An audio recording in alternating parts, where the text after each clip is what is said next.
Hello, and welcome back to another episode of Out of Context. Tonight, I will be reading a book. But of course, new tradition. We'll get along with the making of the drink. Jameson.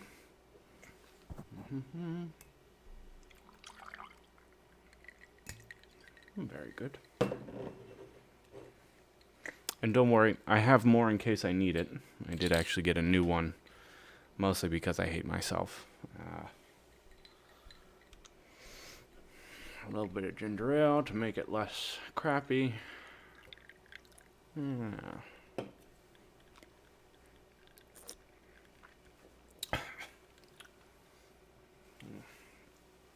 Man, I don't know why I do this. I should really just pick something that I like. But, I don't know.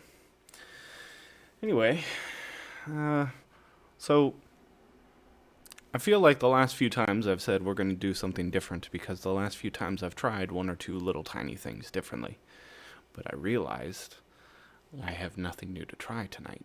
I think I may have actually more or less settled in on how I'd like to do this. So I think I'm going to continue with the approach of just reading more for time than for a section of the book, and just see how it goes. So we'll try it again. It's the second week we'll be doing it. I didn't think it was that bad last week. Anyway, I don't really have anything else to talk about, so I guess the most appropriate thing to do at this point is to start reading. And just to kick things off.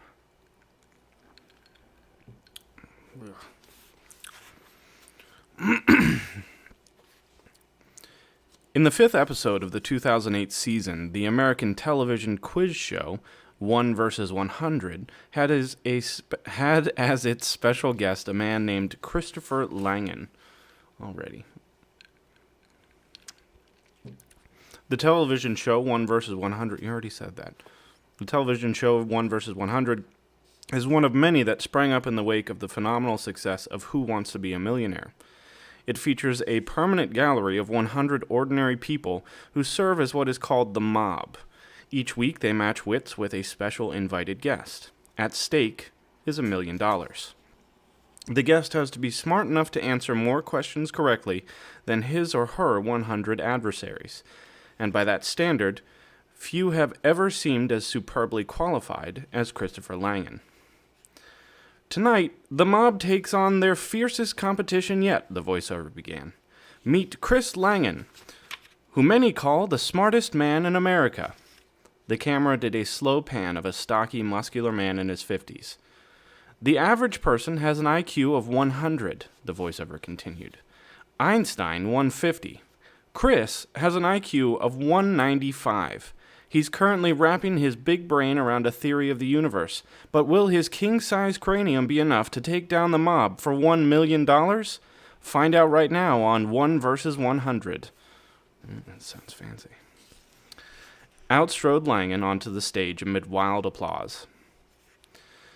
You don't think you need to have a high intellect to do well on 1 vs. 100, do you? The show's host, Bob Saget. Oh, it's Bob Saget. What is he doing? I haven't looked up much with him. The show's host, Bob Saget, asked. Saget looked at Laingen oddly, as if he were some kind of laboratory specimen. Actually, I think it could be a hindrance, Laingen replied. He had a deep, certain voice. Well, I'll try to take the voice deeper. To have a high IQ, you tend to specialize, think deep thoughts. You avoid trivia. But now that I see these people, he glanced at the mob, the amusement in his eyes betraying just how ridiculous he found the proceedings. I think I'll do okay. No, I don't think Bob Saget died. Somebody please look that up, because that would be... It wouldn't be sad. I would go with sad. I'm not saying I voluntarily watched a lot of, Full House or whatever, because I didn't. But it was what was on when my sister was allowed to control the TV, which was Always, because I didn't do my homework. Over the past decade, Chris Laingen has achieved a strange kind of fame. He has become the public face of genius in American life, a celebrity outlier. He gets invited on news shows and profiled in magazines, and he has been the subject of a documentary by the filmmaker Errol Morris, all because of a brain that appears to defy description.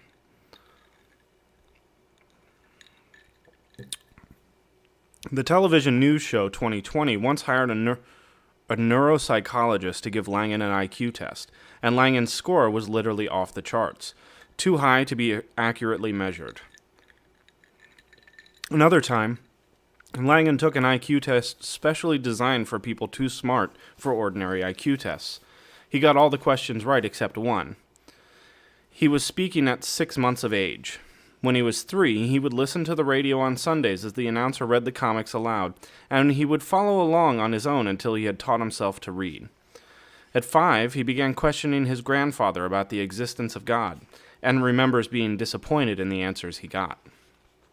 In school, Laingen could walk into a test in a foreign language class, not having studied at all, and if there were 2 or 3 minutes before the instructor arrived, he could skim through the textbook and ace the test.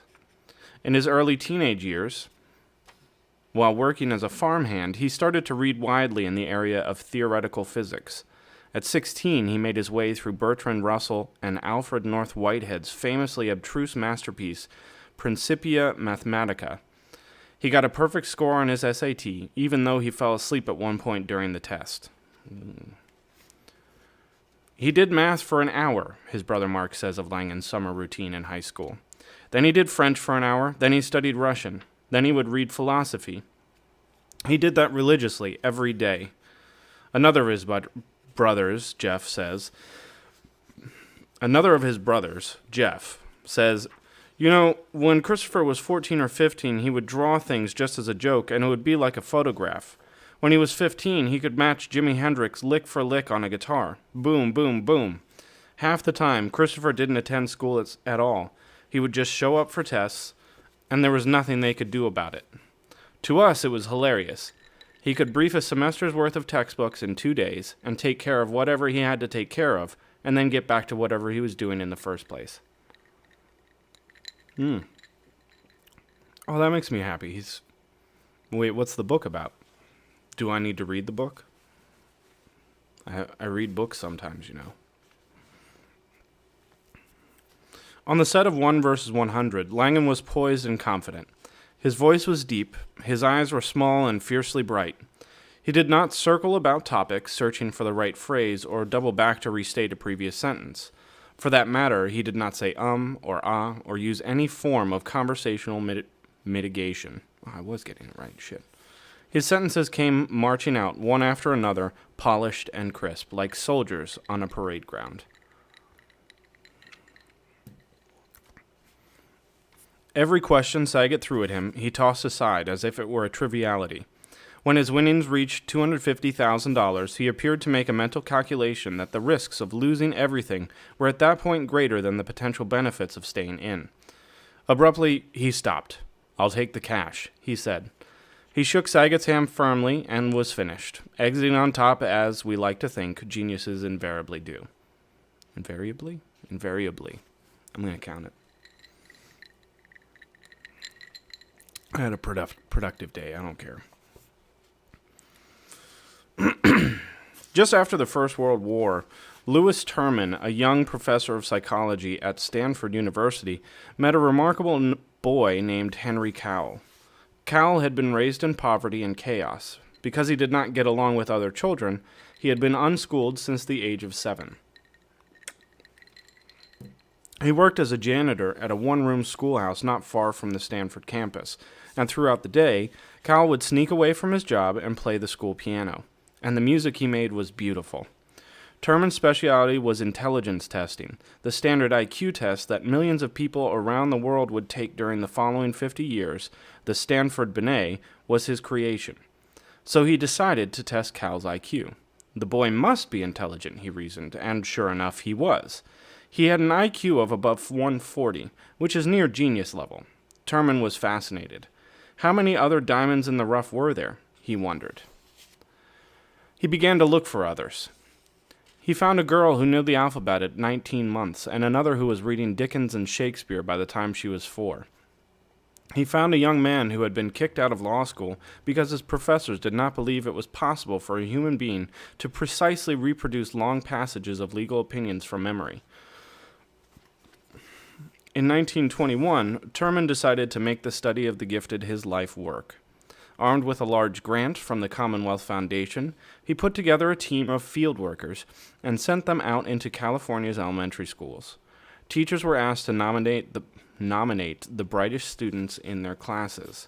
Those children were given an intelligence test. The students who scored in the top 10% were then given a second IQ test, and those who scored above 130 on that test were given a third IQ test, and from that set of results, Terman selected the best and the brightest. By the time Terman was finished, he had sorted through the records of some 250,000 elementary and high school students and identified 1,470 children whose IQs averaged over 140 and ranged as high as 200. That group of young geniuses came to be known as the termites, and they were the subjects of what would become one of the most famous psychological studies in history. For the rest of his life, Terman watched over his charges like a mother hen. They were tracked and tested, measured, and analyzed. Their educational attainments were noted, marriages followed, illnesses tabulated, psychological health charted, and every promotion and job change dutifully recorded. Terman wrote his recruits letters of recommendation for jobs and graduate school applications. He doled out a constant stream of advice and counsel, all the time recording his findings in thick red volumes entitled Genetic Studies of Geniuses.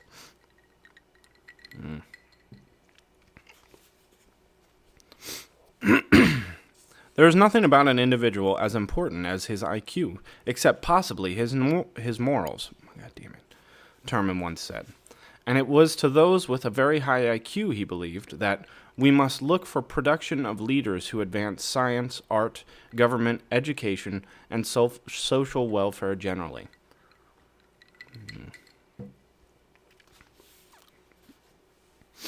As his subjects grew older, Terman issued updates on their progress, chronicling their extraordinary achievements. It is almost impossible, Terman wrote giddily, when his charges were in high school, to read a newspaper account of any sort of competition or activity in which California boys and girls participate without finding among the winners the names of one or more members of our gifted group. He took writing samples from some of his most artistically minded subjects and had literary critics compare them to the early writings of famous authors. They could find no difference. All the signs pointed, he said, to a group with the potential for quote-unquote heroic stature. Terman believed that his termites were destined to be the future elite of the United States. Today, many of Terman's ideas remain central to the way we think about success. Schools have programs for the gifted. Elite universities often require that students take an intelligence test, such as the American Scholastic Aptitude Test, for admission. High-tech companies like Google or Microsoft carefully measure the cognitive abilities of prospective employees out of the same belief. They are convinced that those at the very top of the IQ scale have the greatest potential. At Microsoft, famously, job applicants are asked a battery of questions designed to test their smarts, including the classic, "Why are manhole covers round?" If you don't know the answer to that question, you're not smart enough to work at Microsoft. Do any of you know the answer to that? I actually do, but, it's because I work in tech, and it's a famous enough question that we all memorize the answer. If I had magical powers and offered to raise your IQ by 30 points, you'd say yes, right? You'd assume that would help you get further ahead in the world. And we hear about someone like Chris Laingen, our instinctive response is the same as Terman's instinctive response when he met Henry Cowell almost a century ago. We feel awe. Geniuses are the ultimate outliers. Surely there is nothing that can hold someone like that back. But is that true? Obviously. Well, go ahead. Out with it. So far in Outliers, we've seen that extraordinary achievement is less about talent than it is about opportunity. In this chapter, I want to try to dig deeper into why that's the case by looking at the outlier in its purest and most distilled form, the genius. For years, we've taken our cues from people like Terman when it comes to understanding the significance of high intelligence. But, as we shall see, Terman made an error. He was wrong about his termites, and he happened on the young Chris Laingen working his way through Principia Mathematica at the age of... He was wrong about his termites, and had he happened upon the young Chris Laingen working his way through Principia Mathematica at the age of 16, he would have been wrong about him for the same reason. Terman didn't understand what a real outlier was, and that's a mistake we continue to make to this day. I think I need a drink for that. I messed that up.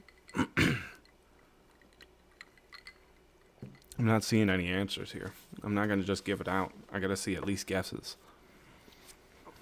One of the most widely used intelligence tests is something called Raven's progressive matrices. Jordan, I don't remember asking you.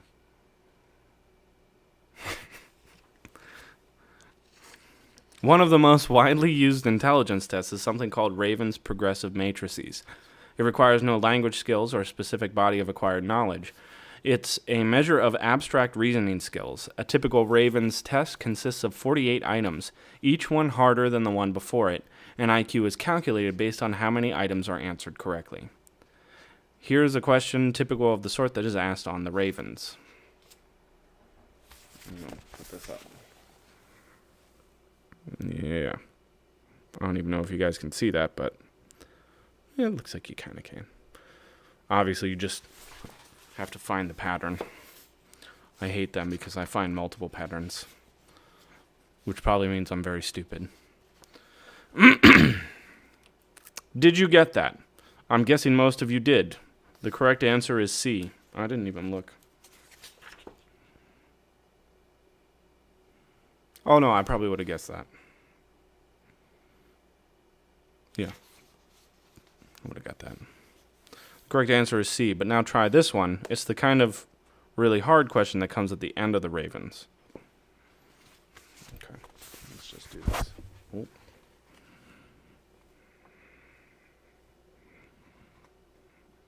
Yeah. Okay. Correct answer is A. I have to confess I couldn't figure this one out, and I'm guessing most of you couldn't either. Chris Laingen almost certainly could, however. When we say that people like Laingen are really brilliant, what we mean is that they have the kind of mind that can figure out puzzles like that last question. Over the years, an enormous amount of research has been done in an attempt to determine how a person's performance on an IQ test, like the Ravens, translates to real-life success. People at the bottom of the scale, with an IQ below 70, are considered mentally disabled. A score of 100 is average. You probably need to be just above that mark to be able to handle college. To get into and succeed in a reasonably competitive graduate program, meanwhile, you probably need an IQ of at least 115.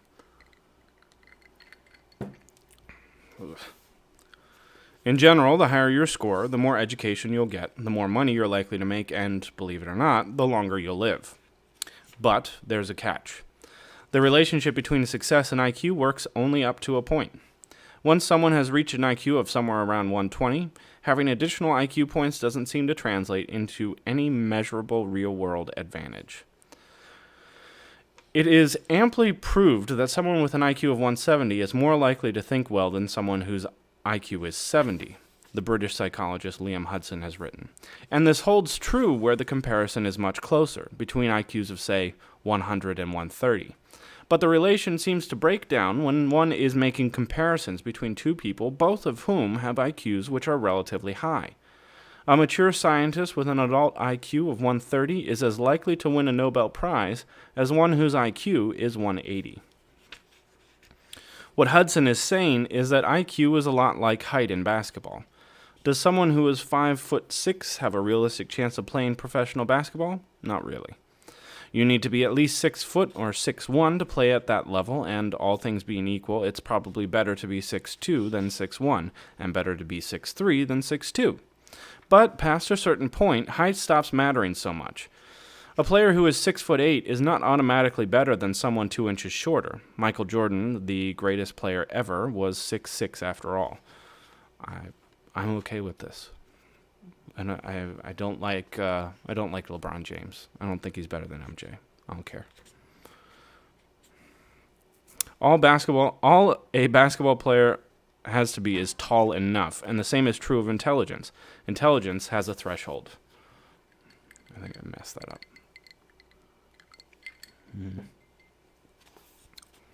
The introduction to the 1 versus 100 episode pointed out that Einstein had an IQ of 150 and Laingen has an IQ of 195. Langen's IQ is 30% higher than Einstein's, but that doesn't mean Laingen is 30% smarter than Einstein. That's ridiculous.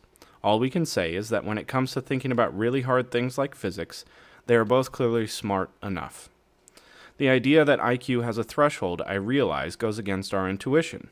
We think that, say, Nobel Prize winners in science must have the highest IQ scores imaginable, that they must be the kinds of people who got perfect scores on their entrance examinations to college, won every scholarship available, and had such stellar academic records in high school that they were scooped up by the top universities in the country. But take a look at the following list of where the last 25 Americans to win the Nobel Prize in Medicine got their undergraduate degrees, starting in 2007.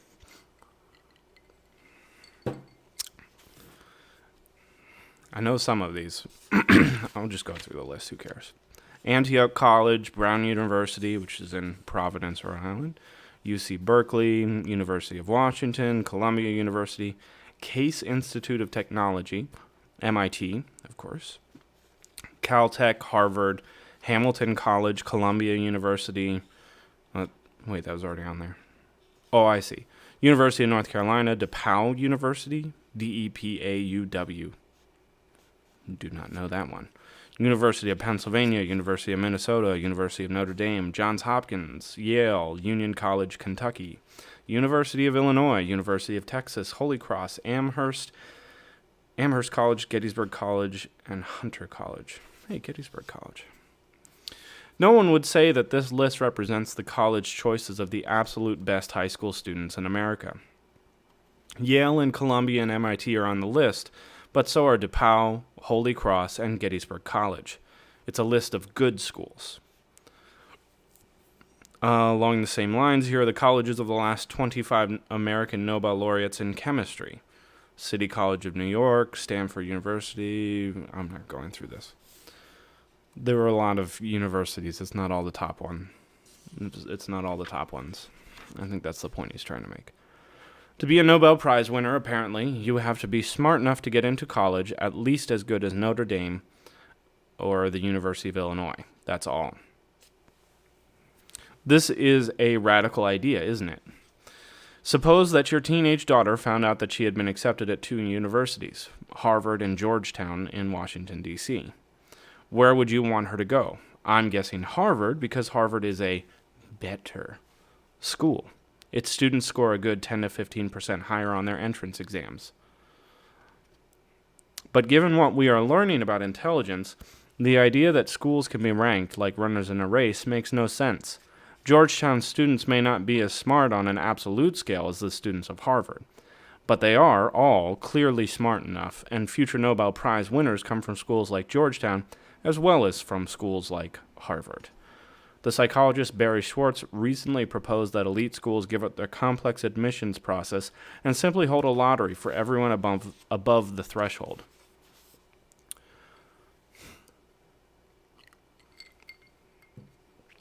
Put people into 2 categories, Schwartz says, good enough and not good enough. The ones who are good enough get put into a hat, and those who are not good enough get rejected. Schwartz concedes that his idea has virtually no chance of being accepted, but he's absolutely right. As Hudson writes, and keep in mind that he did his research at elite all-male English boarding schools in the 1950s and 60s, knowledge of a boy's IQ is of little help if you are faced with a formful of clever boys. Clever boy. No, that sounds... I regret saying that. Let me give you an example of the threshold effect in action. The University of Michigan Law School, like many elite U.S. educational institutions, uses a policy of affirmative action when it comes to applicants from disadvantaged backgrounds. Hi, Canada. No, I lost where I am. U of M. Yeah. Around 10% of the students Michigan enrolls each fall are members of racial minorities, and if the law school did not significantly relax its entry requirements for those students, admitting them with lower undergraduate grades and lower standardized test scores than everyone else, it estimates that percentage would be less than 3%. Furthermore, if we compare the grades that the minority and non-minority students get in law school, we see that the white students do better. That's not surprising. If one group has higher undergraduate grades and test scores than the other, it's almost certainly going to have higher grades in law school as well. This is one reason that affirmative action programs are so controversial. In fact, an attack on the University of Michigan's affirmative action program recently went all the way to the U.S. Supreme Court. For many people, it is troubling that an elite educational institution lets in students who are less qualified than their peers. A few years ago, however, the University of Michigan decided to look closely at how the law school's minority students had fared after they graduated. How much money did they make? How far up in the profession did they go? How satisfied were they with their careers?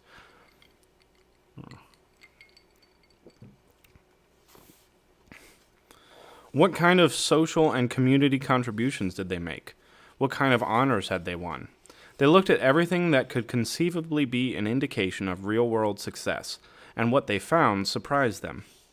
We knew that our minority students, a lot of them, were doing well, says Richard Lempert, one of the authors of the Michigan study. I think our expectation was that we would find a half or two-thirds full glass, that they had not done as well as the white students, but nonetheless a lot were quite successful. But we were completely surprised. We found that they were doing every bit as well. There was no place we saw any serious discrepancy. What Lembert is saying is that by the only measure that a law school really ought to care about, how well its graduates do in the real world, minority students aren't less qualified. They're just as successful as white students. And why? Because even though the academic credentials of minority students at Michigan aren't as good as those of white students, the quality of students at the law school is high enough that they're still above the threshold. They are smart enough. Knowledge of a law student's test scores is of little help if you are faced with a classroom of clever law students. Let's see what you did there. Let's take the threshold idea one step further. If intelligence matters only up to a point, then past that point, other things that have nothing to do with intelligence, must start to matter more. It's like basketball again. Once someone is tall enough, then we start to care about speed and court sense and agility and ball handling skills and shooting touch. So what might some of those other things be? Well, suppose that instead of measuring your IQ, I gave you a totally different kind of test. Write down as many different uses as you can think of for the following objects. A brick and a blanket. Okay, well, I'm not going to write them down. But it's just one brick, so probably bludgeon someone. Use it as a weight. I'm not going to do this right now, and I probably wouldn't be good at this. We're going to keep going. This is an example of what's called a divergence test, as opposed to a test like the Ravens, which asks you to sort through a list of possibilities and converge on the right answer. It requires you to use your imagination and take your mind in as many different directions as possible. With a divergence test, obviously there isn't a single right answer. What the test giver is looking for are the number and the uniqueness of your responses. And what the test is measuring isn't analytical intelligence, but something profoundly different, something much closer to creativity. Divergent tests are every bit as challenging as convergence tests, and if you don't believe that, I encourage you to pause and try the brick and blanket test right now. I'm not going to. I don't want to do it. Here, for example, are answers to the uses of objects test collected by Liam Hudson from a student named Poole at a top British high school. Okay, so this is Poole's thing for the brick, is to use in smash and grab raids, to help hold a house together, to use in a game of Russian roulette if you... What? To use in a game of Russian roulette if you want to keep fit at the same time. Bricks at 10 paces, turn and throw, no evasive action allowed.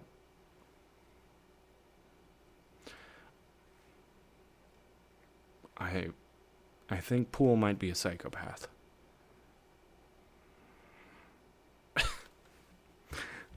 Okay. To hold the eider down on a bed, tie a brick at each corner. I don't know what that is. As a breaker of empty Coca-Cola bottles. Jesus. And here is Poole's answers for blanket. To use on a bed, as a cover for illicit sex in the woods, as a tent to make smoke signals with, as a sail for a boat, cart, or sled, as a substitute for a towel, as a target for shooting practice for short-sighted people. What the? As a thing to catch people jumping out of burning skyscrapers. Wow. All right, Poole. I see you. It's not hard to read Poole's answers and get some sense of how his mind works. Yeah, no shit. He's funny. Nah, I don't know that he's funny. I don't know that he's funny, dude. I'm more concerned than I am laughing. He's funny. He's a little subversive and libidinous. I guess that's like libido. He has the flair. He has the flair for the dramatic. No, that's right. His mind leaps from violent imagery to sex to people jumping out of burning skyscrapers to very practical issues, such as how to get a duvet to stay on the bed. Is that what an eider down? I guess that's what an eider down is.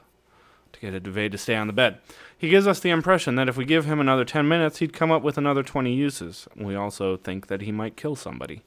Now, for the sake of comparison, consider the answers of another student from Hudson's sample. His name is Florence. Hudson tells us that Florence is a prodigy with one of the highest IQs in his school. Brick. Building things, throwing. Short and to the point. All right, Florence. And then for the blanket, keeping warm, smothering fire, tying to trees and sleeping in as a hammock, and improvised stretcher. Where is Florence's imagination? He identified the most common and most functional uses for bricks and blankets and simply stopped. Florence's IQ is higher than Poole's, but that means little since both students are above the threshold. What is more interesting is that Poole's mind can leap from violent imagery to sex to people. Yes, we know. And Florence's mind can't. Now, which of these two students do you think is better suited to do the kind of brilliant imaginative work that wins Nobel Prizes? Which of these two students is better suited to end up on cops? That's the second reason Nobel Prize winners come from Holy Cross as well as Harvard, because Harvard isn't selecting its students on the basis of how well they do on the uses of a brick test, and maybe uses of a brick is a better predictor of Nobel Prize ability. It's also the second reason Michigan Law School couldn't find a difference between its affirmative action graduates and the rest of its alumni. Being a successful lawyer is about a lot more than IQ. It involves having the kind of fertile mind that Poole had. And just because Michigan's minority students have lower scores on convergence tests doesn't mean they don't have that other critical trait in abundance. Jesus. I'm not sure how I feel about all this. But we're moving on from him. He's not in here anymore. Poole is somebody else's problem. This was Terman's error. He fell in love with the fact that his termites were at the absolute pinnacle of the intellectual scale, at the 99th percentile of the 99th percentile, without realizing how little that seemingly extraordinary fact meant. By the time the termites reached adulthood, Terman's error was plain to see. Some of his child geniuses had grown up to publish books and scholarly articles and thrive in business. Several ran for public office, and there were 2 Superior Court justices, one municipal? I don't think that's how you say that word. Municipal? You know what? Municipal court judge, 2 members of the California State Legislature, and 1 prominent state official.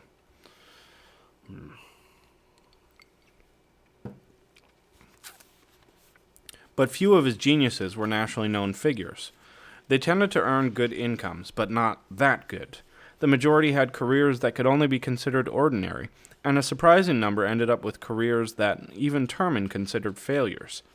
Nor were there any Nobel Prize winners in his exhaustively selected group of geniuses. His field workers actually tested 2 elementary students who went on to be Nobel laureates, William Shockley and Louis Alvarez, and rejected them both. Their IQs weren't high enough. In a devastating critique, the sociologist Peterim Sorokin once showed that if Terman had simply put together a randomly selected group of children from the same kinds of family backgrounds as the termites, and dispensed with IQs altogether, he would have ended up with a group doing almost as many impressive things as his painstakingly selected group of geniuses.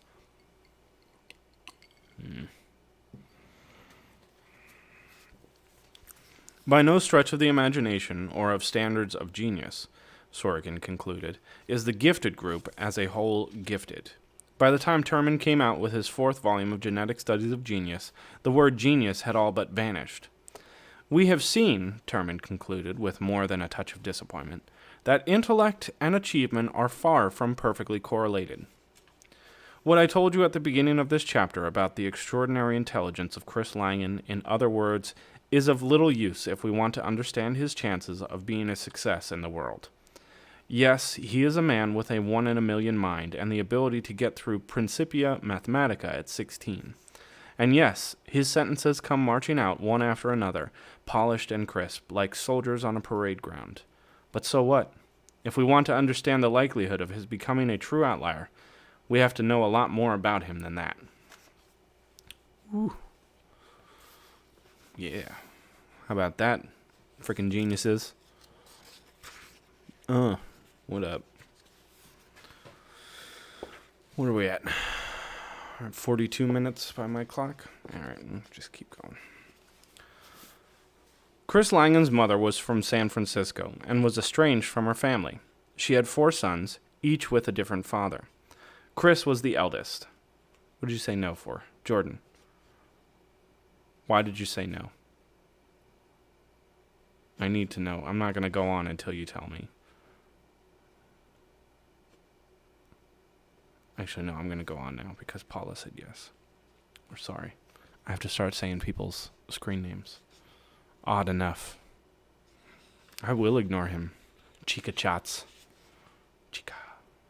Chica chica. That's not. Shh. I'm trying to read. Chris was the eldest. His father disappeared before Chris was born. He was said to have died in Mexico.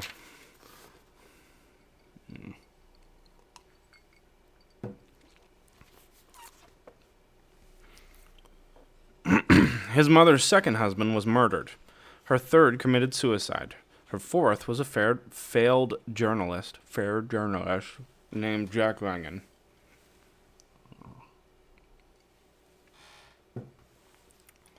To this day, I haven't met anybody who was as poor when they were kids as our family was. Chris Laingen. Oh, shit, that's supposed to be the deep voice. As our family was. Chris Laingen says, we didn't have a pair of matched socks. Our shoes had holes in them. Our pants had holes in them. We only had 1 set of clothes. I remember my brothers and I going into the bathroom and using the bathtub to wash our only set of clothes, and we were bare-assed naked when we were doing that because we didn't have anything to wear. Jack Laingen would go on drinking sprees and disappear. He would lock the kitchen cabinets so the boys couldn't get to the food. That sounds awful. He used a bullwhip to keep the boys in line. He would get jobs and then lose them, moving the family on to the next town. One summer, the family lived on an Indian reservation in a teepee, subsisting on government surplus peanut butter and cornmeal. For a time, they lived in Virginia City, Nevada. Isaac is here.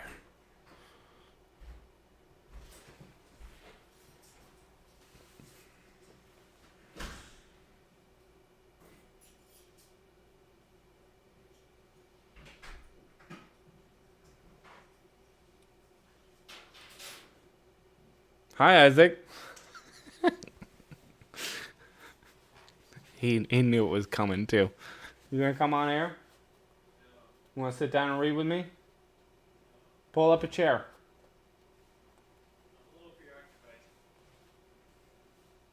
Okay.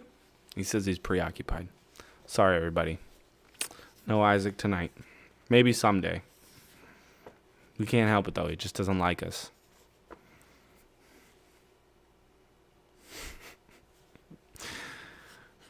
For a time, they lived in Virginia City, Nevada. There was only one law office in town. There was only one law officer in town, and when the Hells Angels came to town, he would crouch down in the back of his office. No, enough. I don't need anyone to sit on my lap for story time. That's, I guess my niece. Because, she's like a little kid. That's fine, right?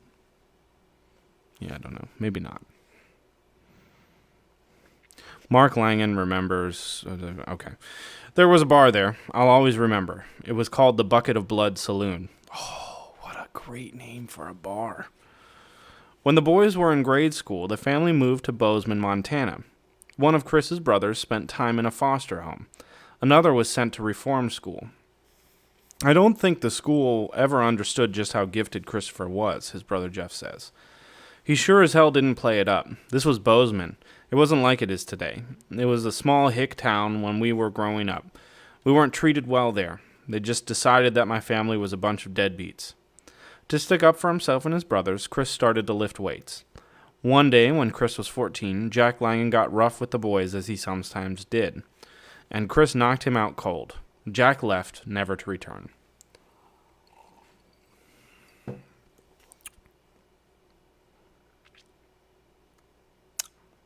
Upon graduation from high school, Chris was offered 2 full scholarships, one to Reed College in Oregon and the other to the University of Chicago. He chose Reed. It was a huge mistake, Chris recalls.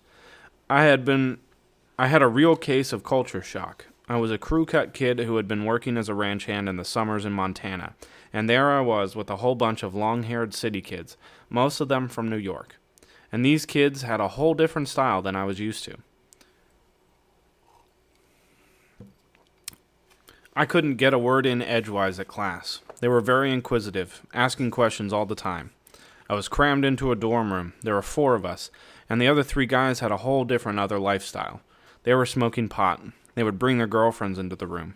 I had never smoked pot before, so basically I took to hiding in the library. He continued, Then I lost my scholarship. My mother was supposed to fill out a parent's financial statement for the renewal of that scholarship. She neglected to do so. She was confused by the requirements or whatever. At some point, it came to my attention that my scholarship had not been renewed. So I went to the office to ask why, and they told me. Well, no one sent us the financial statement, and we allocated all the scholarship money, and it's all gone. So I'm afraid that you don't have a scholarship here anymore. And that was the style of the place. They simply didn't care. They didn't give a shit about their students. There was no counseling, no mentoring, nothing. Chris left Reed before the final set of exams, leaving him with a row of F's on his transcript. In the first semester, he had earned A's. He went back to Bozeman and worked in construction and as a Forest Services firefighter for a year and a half. Then he enrolled at Montana State University. I was taking math and philosophy classes, he recalled. And then in the winter quarter, I was living 13 miles out of town on a Beach Hill road. And the transmission fell out of my car. Oh, fucking all of them up now. My brothers had used it when I was gone that summer. They were working for the railroad and had driven it on the railroad tracks. I didn't have the money to repair it, so I went to my advisor and the dean in sequence and said, I have a problem. The transmission fell out of my car, and you have me in a 7:30 a.m. and 8:30 a.m. class. If you could please just transfer me to the afternoon sections of these classes, I would appreciate it because of this car problem. There was a neighbor who was a rancher who was going to take me in at 11 o'clock. My advisor was this cowboy-looking guy with a handlebar mustache, dressed in a tweed jacket. He said, Well, son, after looking at your transcript at Reed College, I see that you have yet to learn that everyone has to make sacrifices to get an education. Request denied. So then I went to the dean. Same treatment. Ugh. His voice grew tight. He was describing things that had happened more than 30 years ago, but the memory still made him angry. At that point, I realized here I was, knocking myself out to make the money to make my way back to school, and it's the middle of Montana winter. I'm willing to hitchhike into town every day, do whatever I had to do just to get into school and back, and they are unwilling to do anything for me. So bananas. And that was the point I decided I could do without the higher education system. Even if I couldn't do without it, it was sufficiently repugnant to me that I wouldn't do it anymore. So I dropped out of college, simple as that. Chris Langen's experiences at Reed and Montana State represented a turning point in his life. That's not right. As a child, he had dreamt of becoming an academic. He should have gotten a PhD. Universities are institutions structured in large part for people with his kind of deep intellectual interests and curiosity.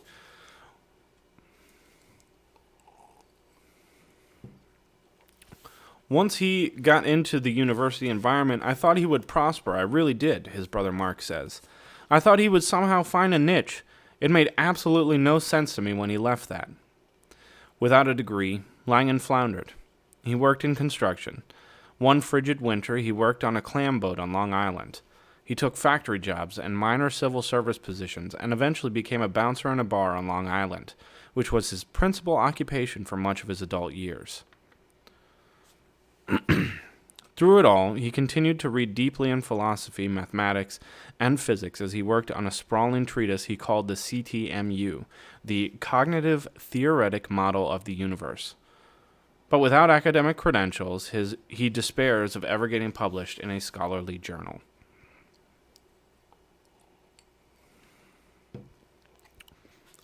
I'm a guy who has a year and a half of college, he says with a shrug.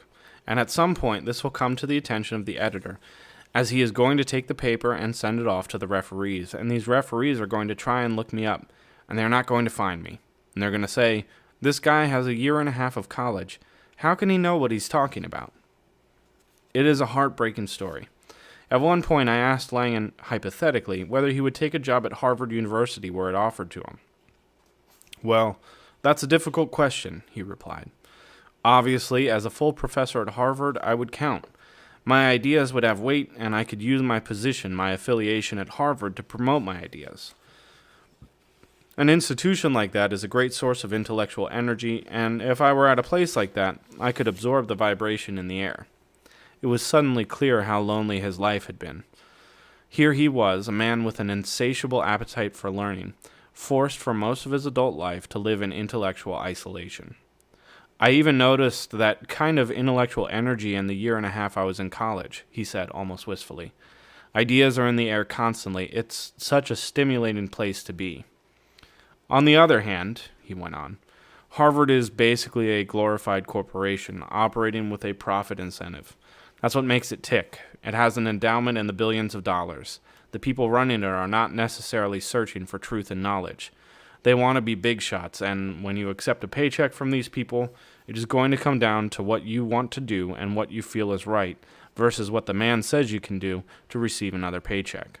When you're there, they got a thumb right on you. They are out to make sure you don't step out of line. Whew.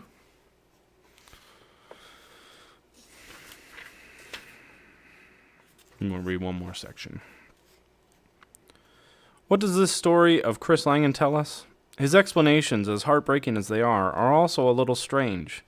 His mother forgets to sign his financial aid form, and just like that, no scholarship. He tries to move from a morning to an afternoon class, something students do every day, and gets stopped cold. And why were Langen's teachers at Reed and Montana State so indifferent to his plight? Teachers typically delight in minds as brilliant as his. Laingen talks about dealing with Reed and Montana State as if they were some kind of vast and unyielding government bureaucracy. But colleges, particularly small liberal arts colleges like Reed, tend not to be rigid bureaucracies. Making allowances in the name of helping someone stay in school is what professors do all the time. Even in his discussion of Harvard, it's as if Laingen has no conception of the culture and particulars of the institution he's talking about. When you accept a paycheck from these people, it is going to come down to what you want to do and what you feel is right versus what the man says you can do to receive another paycheck. What? One of the main reasons college professors accept a lower paycheck than they could get in private industry is that university life gives them the freedom to do what they want to do and what they feel is right. Laingen has Harvard backwards. When Laingen told me his life story, I couldn't help thinking of the life of Robert Oppenheimer, the physicist who famously headed the American effort to develop the nuclear bomb during World War II. Oppenheimer, by all accounts, was a child with a mind very much like Chris Langen's. His parents considered him a genius. One of his teachers recalled that he received every new idea as perfectly beautiful. He was doing lab experiments by the 3rd grade and studying physics and chemistry by the 5th grade. When he was 9, he once told one of his cousins, "Ask me a question in Latin, and I will answer you in Greek." Oppenheimer went to Harvard and then on to Cambridge University to pursue a doctorate in physics. There, Oppenheimer, who struggled with depression his entire life, grew despondent. His gift was for theoretical physics, and his tutor, a man named Patrick Blackett, who would win a Nobel Prize in 1948, was forcing him to attend to the minutiae of experimental physics, which he hated. He grew more and more emotionally unstable, and then, in an act so strange that to this day no one has properly made sense of it, Oppenheimer took some chemicals from the laboratory and tried to poison his tutor. That's pretty hardcore. That is one way to deal with the problem. Blackett, luckily, found out... Oh, no, so he didn't get him. All right. I guess tried to poison his tutor. Yeah. Blackett, luckily, found out that something was amiss. The university was informed. Oppenheimer was called on the carpet. And what happened next is every bit as unbelievable as the crime itself. Here is how the incident is described in American Prometheus, Kai Bird and Martin Sherwin's biography of Oppenheimer.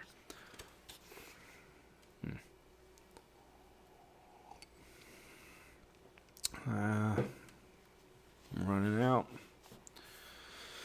After protracted negotiations, it was agreed that Robert would be put on probation and have regular sessions with a prominent Harley Street psychiatrist in London. On probation? Here we have two very brilliant young students, each of whom runs into a problem that imperils his college career. Langen's mother has missed a deadline for his financial aid.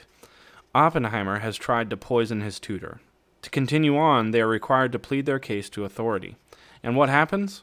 Laingen gets his scholarship taken away, and Oppenheimer gets sent to a psychiatrist. Oppenheimer and Laingen might both be geniuses, but in other ways they could not be more different.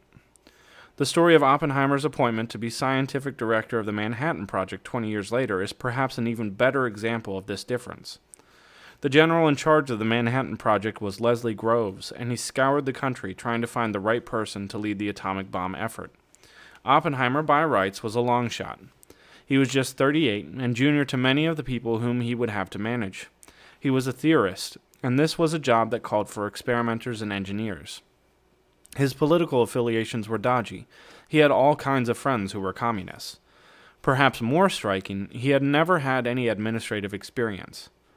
He was a very impractical fellow, one of Oppenheimer's friends said later. He walked about with scuffed shoes and a funny hat, and, more important, he didn't know anything about equipment. As one Berkeley scientist put it more succinctly, he couldn't run a hamburger stand. Hamburger hand. What the hell is a hamburger hand?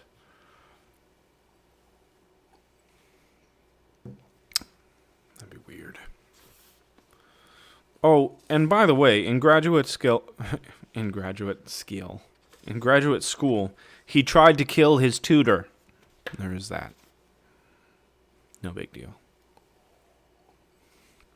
We've all been there, right? This was the resume of a man who was trying out for what might be said to be, without exaggeration, one of the most important jobs of the 20th century. And what happened? The same thing that happened 20 years earlier at Cambridge. I thought he got sent to a psychiatrist again. He got the rest of the world to see things his way. Here are Bird and Sherwin again. Oppenheimer understood that Groves guarded the entrance to the Manhattan Project, and he therefore turned on all his charm and brilliance. It was an irresistible performance. Groves was smitten. He's a genius, Groves later told a reporter. A real genius. Groves was an engineer by training with a graduate degree from MIT, and Oppenheimer's great insight was to appeal to that side of Groves. Bird and Sherwin go on. Oppenheimer was the first scientist Groves had met on his tour of potential candidates who grasped that building an atomic bomb required finding practical solutions to a variety of cross-disciplinary problems. Groves found himself nodding in agreement when Oppenheimer pitched the notion of a central laboratory devoted to this purpose, where, as he later testified, we could begin to come to grips with chemical, metallurgical, engineering, and ordnance problems that had so far received no consideration.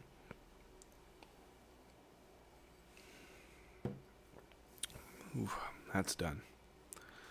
And I'm almost done, so that's fine. Would Oppenheimer have lost his scholarship at Reed? Would he have been unable to convince his professors to move his classes to the afternoon? Of course not. And that's not because he was smarter than Chris Laingen. It's because he possessed the kind of savvy that allowed him to get what he wanted from the world. They required that everyone take introductory calculus, Laingen said of his... Damn it. I really got to read ahead and, figure out which voice is supposed to go with. Not that I'm good at doing the voices, but, They required that everyone take introductory calculus, Laingen said of his brief stay at Montana State. And I happened to get a guy who taught it in a very dry, very trivial way. I didn't understand why he was teaching it this way, so I asked him questions. I actually had to chase him down to his office. I asked him, why are you teaching this way? Why do you consider this practice to be relevant to calculus? And this guy, this tall, lanky guy, always had sweat stains under his arms. He turned and looked at me and said, there is something you should probably get straight. Some people just don't have the intellectual firepower to be mathematicians. Ugh.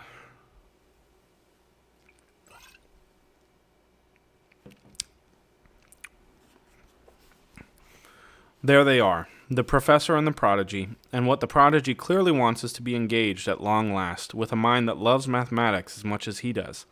But he fails. In fact, and this is the most heartbreaking part of it all, he manages to have an entire conversation with his calculus professor without ever communicating the one fact most likely to appeal to a calculus professor. The professor never realizes that Chris Laingen is good at calculus. Okay. So I'm going to stop there. And if you haven't figured it out yet, I am reading the book Outliers by Malcolm Gladwell. I started a new job this year, and I'm working at a startup. And kind of one of the things that I'm doing is I'm trying to use it as a way to work my way into being more of a manager / executive in the technology world. And part of that has been that now I participate in a lot of meetups and things of the sort where I go to panels that people are having where they talk about things from the CTO's perspective or whatever that case may be. And one of the things that has just been infuriating to me is the number of times that this word is used in that community, because it's usually just used to assign mythical qualities to somebody because they just happen to be successful, even though,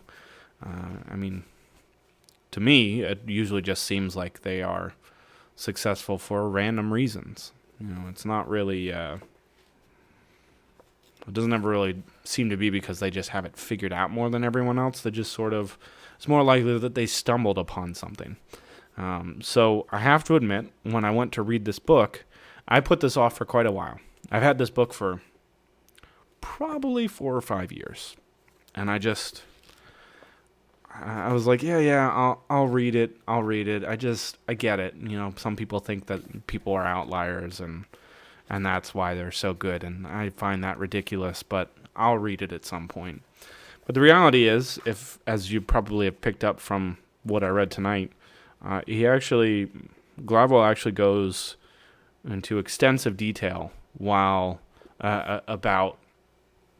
how being an outlier has a lot more to do with sort of your surroundings and your upbringing and your opportunities and all that stuff than it does with things like your intelligence. Talking about Chris Laingen, who's ridiculously smart. basically doesn't amount to anything because it's just not how it worked out. Nothing lined up for him the other way. He doesn't know how to be, charismatic and stuff like that. So, for all of my protesting and all of that, I had to admit this ended up being a fantastic book. It was actually very, very, very well written and well thought out, well researched, etc., etc., etc. So, if that's any kind of thing that you have interest in, I do highly recommend it. But yeah. Now, if you excuse me, I have to go finish my book that I'm reading for this week, which is over here on the thing. Yep. I have to go finish that because I'm a little bit behind schedule. Thanks for joining me tonight, guys, and I will see you next week, I think. Yes. Surely next week. Have a good night, everyone.